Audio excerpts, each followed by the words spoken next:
KTBC Television News now presents a special program on today's mass murder in the capital city. Here is KTBC Television News Editor Neil Spells. Good evening.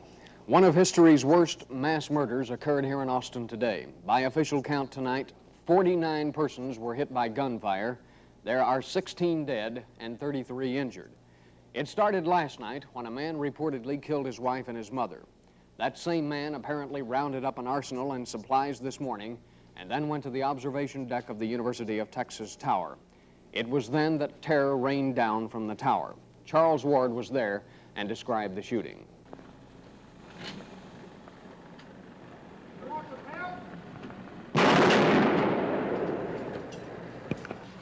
There must have been a hit that last time. We hear people outside of our building in an area where we can't now look safely saying, "Let's help that boy.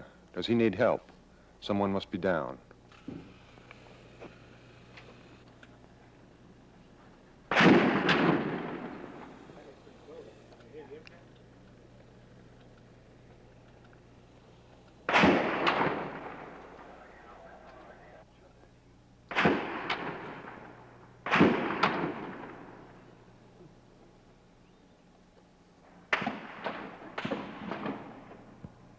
Maybe an empty carton of shells.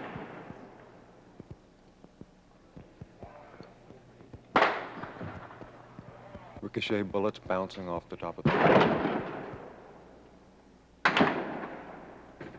Piece of the tower falling now. And the battle goes on. Sirens screamed for the 90 minutes that the gun battle was in progress.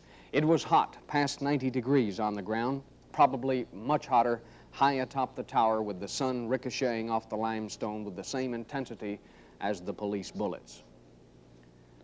Students, co-eds, crouched at the place where they could find safety. Austin police were reinforced in their gun battle by sheriff's deputies, by Texas highway patrolmen, by Texas Rangers, and some citizens who were deputized when they offered their services. But from the time the first call came in to the UT police at 11:48 a.m. until Austin police gunned down the man they said was the sniper at 1:22 p.m., the university campus resembled a battlefield.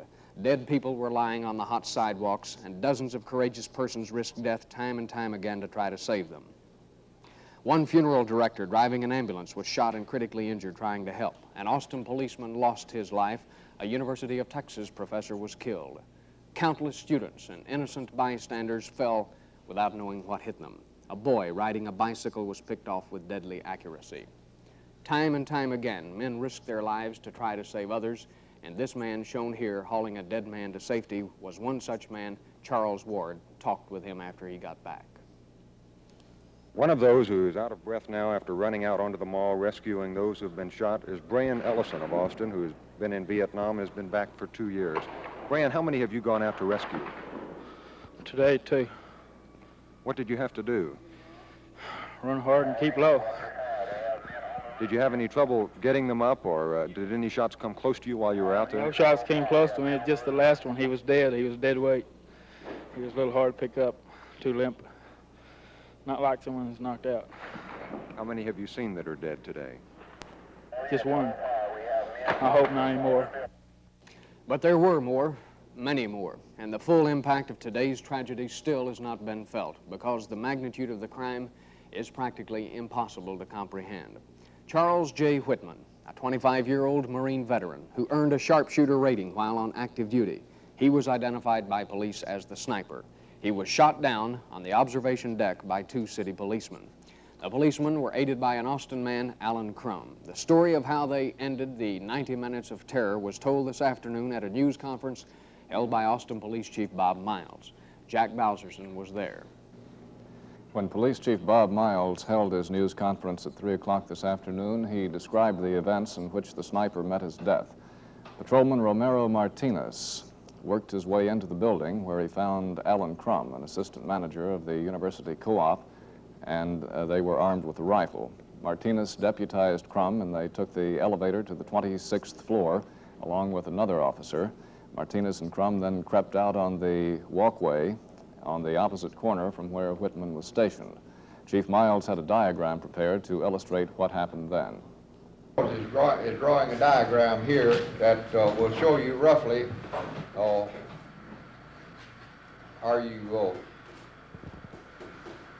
which is north now, Bill? This is north. Okay. South, east, west. Martinez came out here and crawled around at this point. That's the roof over there. This is That's the the perch, other. looking down on top of the thing. Up here is the bell. This is the wall around the inner part of the building here. The bell is above here. Martinez came out and went around the east side crawling. Crum came out and went west this way. And as the subject was sitting here leaning back this way with his gun pointing this direction. As Martinez rounded this corner here, he saw him with his gun in this direction. He knew Mr. Crum was coming this way, and he had to come around the corner at the same time. Yes. Martinez fired from here, from this point here. As he northwest. As he swung his rifle toward him, he fired. As he saw him leveling the rifle, pointing the rifle in this direction, and knowing that Mr. Crum was here. He was pointing the rifle at Crum when Martinez fired. And Martinez would come around this way. So Martinez fired, and the reign of terror came to an end. The rifle that Whitman was aiming was a military surplus carbine, one of an arsenal of 7 firearms that were found in a footlocker that Whitman had hauled up with him. Besides the carbine, there was a 6mm Remington Magnum equipped with a 4-power scope sight, a 35 caliber pump rifle, plus a 12-gauge sawed-off shotgun, 2 handguns, a .357 Magnum and a 9mm Luger, and another gun that was later discovered on Whitman's body. There were other supplies and weapons in the footlocker: a hammer, a hatchet, 2 hunting knives, one a large bowie knife with a bone handle, gasoline, rags, a large supply of nylon cord, cans of pork and beans, a loaf of bread, a large can of water, and lots more ammunition. There was also a transistor radio. When we saw it at the station, the dial was not tuned to any station, but police speculated that Whitman may have been tuned in to a play-by-play report of the consternation he was causing as he perched there for an hour and a half this afternoon. The man here beside me is Alan Crum. He was deputized to go up on the tower with the 2 policemen who ended the gun battle. Mr. Crum, could you tell us how you happened to be in the tower building in the first place? Well, I became involved in this when I looked out of the co-op windows and saw a boy shot across the street. I went across the street to investigate because I thought it was a small fight. And as I stepped out the door, I heard the sound of shots. And Officer Martinez and myself and Officer Day started up the staircase, where we worked our way up to the next floor, and we began to search the offices up there, where we found 3 more people. And one of these gentlemen, his family was in the corridor, and they had all been shot. Now, the people on the 26th floor were not hurt, but the people... No, sir. The next half flight of stairs up was where this man had shot them all in the corridor. When did you finally locate Whitman? It was quite a few minutes because we worked our way up. We thought perhaps he might be in this corridor, and we didn't know the building. I had to work rather cautiously. We worked our way up to the end of the corridor where a set of stairs went to the left, and I covered with the rifle for Martinez and Officer Day while they got the boy that was still alive out of the line of fire, because he told us the man was outside and couldn't see us. While Officer Day was taking care of the wounded boy, as far as I know, Officer Martinez and we took the stairs. And we got to the top of the stairs, and this man had barricaded the staircase with a desk and a chair and a waste can, and we figured he was either in there or out on the walk-around ledge. So we very cautiously pushed the desk out, and we saw blood on the floor, and we realized someone had been killed up there or badly wounded. And we found a lady up behind the couch. And then Officer Day joined us again, and we began to work our way out on the ledge, this walk-around ledge thing. Did you know where he was when you actually went out on the ledge? At this time, we still didn't know if there was 1 or 2 men up there. It was a very good possibility of 2 because of the fast rate of fire. We figured that we'd cover all the windows, cover the man going out the door, using our old infantry-style tactics. Officer Martinez went out first. I covered the east and south windows. He covered the door and the west windows. He went out and they covered as much as he could also. And then we got Martinez out the door. He covered the north walk and the west walk, and I got out the door, and they came out and they went to the northeast corner. I stayed in the southeast and worked my way slightly up the path there, and they made contact with him first.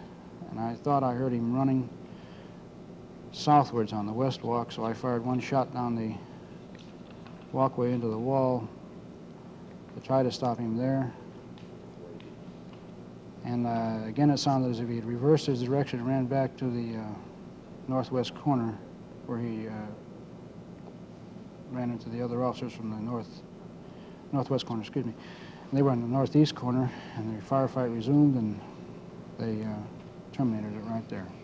As soon as the word of the sniper's attack came in, reporter Joe Roddy rushed immediately to Brackenridge Hospital. All afternoon long, he maintained a vigil there, sorting out the names of those who were dead and those who were wounded.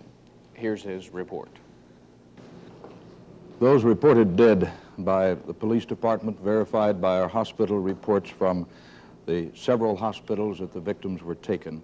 We have prepared a menu board for you to read them as we read them here for you on Channel 7 News.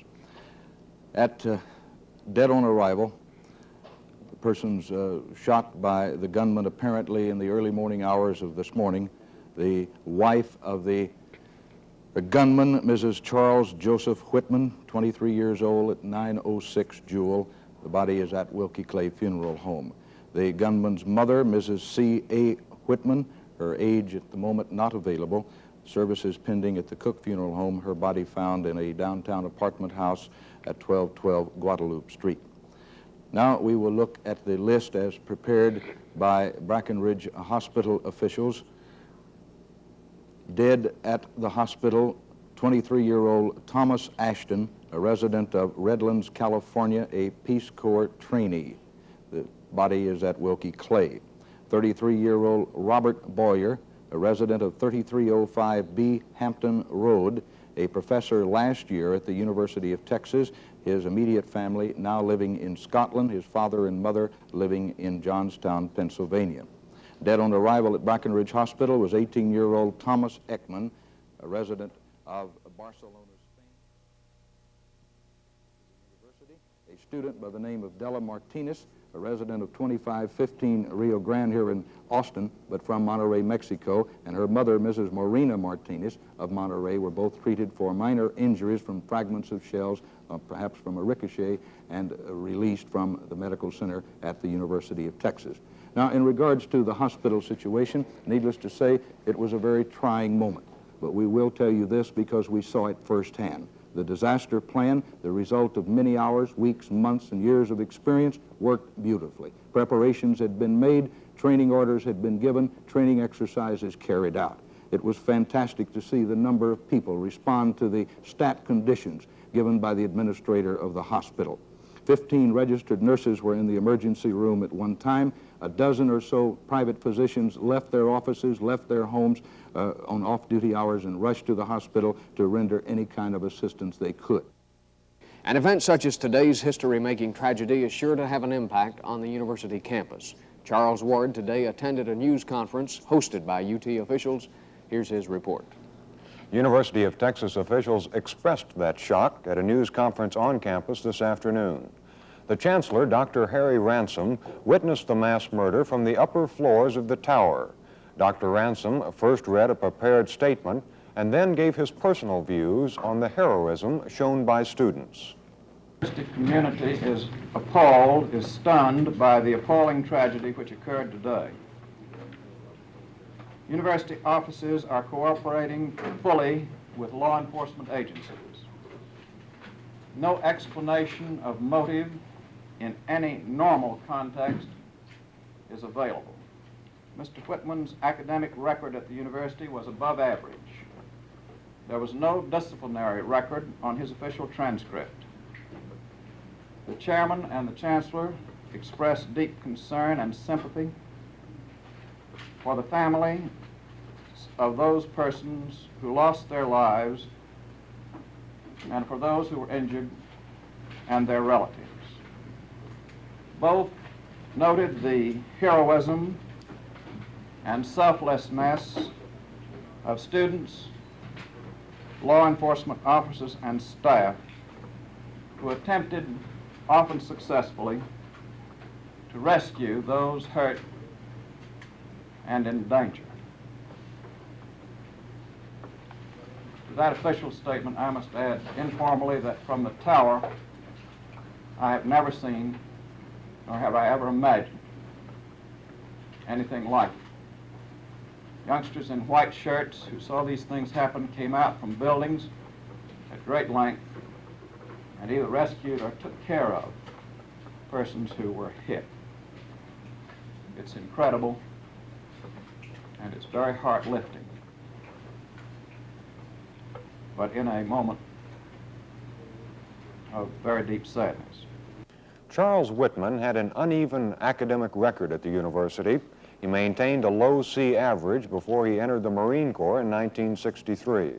When he returned, he brought his grade point average up to a solid B. One of the professors who knew him well is Dr. Leonard Chrysley in the Mechanical Engineering Department. He seemed to be very well liked by the students in his class. I had him in one class myself. He did very prompt work. He did neat work. So far as I could tell, he seemed to be very happy of his family. He brought his wife up and introduced her to me. And so far as I could tell, as of fall 1962 through about May of this year, he seemed to be mature and very, very serious. Dr. Chrysley mentioned Whitman's scouting activities. Vern Lundquist explored this facet of Whitman's life with A.G. Vincic. He was an Eagle Scout at 12, and 12 years of age for an Eagle Scout is very, very unusual. How would you describe his association with the Scout members, with the boys that he worked with? He was there only a short time in that capacity because of his other work and studies and so forth, taking up most of his time. But he was our scoutmaster for 3 or 4 months, and during that time we just all loved him. I mean, he was good. He was good to the boys. He worked the boys. He took them out on campouts and worked them and took 5-mile hikes, and he was just a typical scouter. Whitman's life was also tragic in the effect on his wife and mother. As you know, both were found dead when the police moved into their follow-up investigation of the shooting. Darrell Davis went to the homes of the 2 women and came back with this report. The bizarre and disturbing incident of the sniper was followed very quickly by the discovery of the body of Whitman's wife at their home at 906 Jewell Street in South Austin. And almost simultaneously in another part of town, Whitman's mother was found murdered. Mrs. C.A. Whitman's body was discovered in her residence at the Penthouse Apartments, 1212 Guadalupe. At the Whitman home, Lieutenant Merle Wells talked with newsmen about the discovery and about a note the man had written. In this letter, he said that he was going to kill his wife and mother to save them the embarrassment of what he was about to do. That the reason for him killing them is that he has been having severe headaches and has been to a psychiatrist. And he said that about himself? Yes. No, I don't. What is the condition of the house right now? It's very neat and clean, and it's not anything out of order. She's lying in bed on her back. She has 3 stab wounds instead of 2, as we thought at first, and we think that they were caused by that large hunting knife that was with the stuff up at the tower. The 23-year-old wife, Kathleen, was a biology teacher at Lanier High School. She was working for the telephone company this summer. Police were tipped off to the killings when they learned Whitman had called the telephone company this morning to report that his wife would not be at work. At a news conference this evening, Police Chief Bob Miles said both the mother and the wife had been shot. Investigators at the scene, as was included in the film interview, told newsmen the wife had been stabbed 3 times. The discrepancy of these reports apparently can be put as the result of the simple and complex, confused situation. Chief Miles said the typewritten note left by Whitman requested an autopsy on himself to see why he did it. In the note, he said that he would kill. Whitman grimly typed out the reason for killing his wife, to save her embarrassment. About his mother, Whitman wrote, "If there's a heaven, Mother is there. If there is no heaven," he said, "she's resting now after living 25 years with my father, who I hated with a mortal passion." And then on the apparently carefully typed out letter, a handwritten scrawl, 3 a.m., wife and mother dead. 9 hours later, the massacre from the tower would begin. Here again is Neil Speltz. KTBC newsmen Phil Miller and John Thawley were shot at several times today by the sniper as they moved around the campus to try to ferret out what was going on. Thawley actually rescued some of the wounded victims in between shooting film to record what was going on. Miller helped load the dead city policeman into an ambulance. Here's Miller's report on what he went through as he covered today's story. I pulled over to the curb just south of the West Mall entrance and got out of the car. Joe Lee, one of our photographers who came with me, ran to the side of the architecture building while I ran across Guadalupe and got down behind some cars. Joe and I had heard firing as I parked the car, but it seemed sort of far off in the distance.